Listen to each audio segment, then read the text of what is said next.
Hi guys, welcome to Film Companion South. I'm Vishal Menon, and in this episode of Now Bingeing, I'm going to be reviewing Meena's web series debut on Z5, Karoline Kamakshi. Now, this isn't a web series without promise. The idea of a middle-aged female CBI officer who has to deal with mother-in-law issues, that too in the middle of a secret operation, is one that can really be milked for some comedy. And when you give this character a partner in the form of a heartbroken French secret agent with a drinking problem, you really think there's scope for a buddy cop comedy like the other guys, 21 Jump Street, or even the Melissa McCartney Sandra Bullock comedy The Heat. But in films or shows like these, even when some of the gags don't really work, they're always still held together by the hot cold chemistry of its two leads. But in Karoline Kamakshi, these two are played by Giorgia Andriani and the evergreen star Meena, but together these two are as much fun to watch as a raging forest fire. Terribly cast foreign actors in our shows and movies are nothing new, but I feel we've scaled fresh heights with the casting of Andriani, and you really can't blame her because that's the quality of writing she gets to work with. I mean, a scene where a white lady abuses the hell out of a bunch of possible rapists in pure Madras Tamil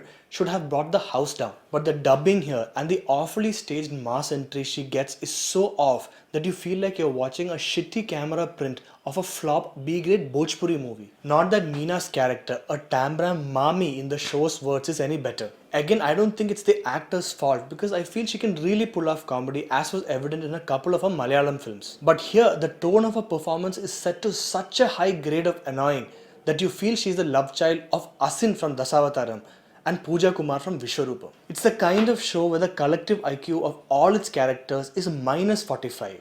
And the writing is so basic that even in scenes with just one person, you see them spelling out everything they're thinking and doing. It also tries really hard to be quirky. So the villain's name is Fucking, with an R, who operates out of a decommissioned airplane in the middle of nowhere. Most of the film's night scenes are set in this pinkish bluish color tone, not because it really adds any mood or atmosphere.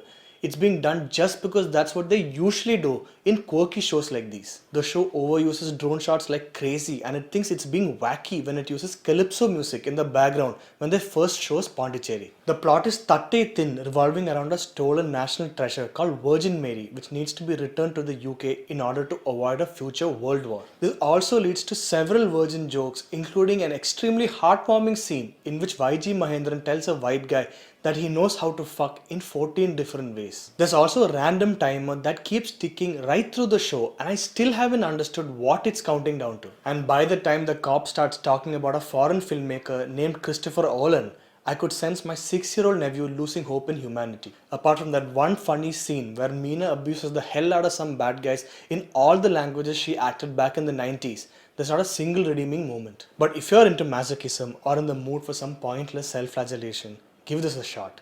It's a pain right in your kunyumon. So that's it for this week's episode of Now Binging. If you like this video, please hit like and subscribe to Film Companion South.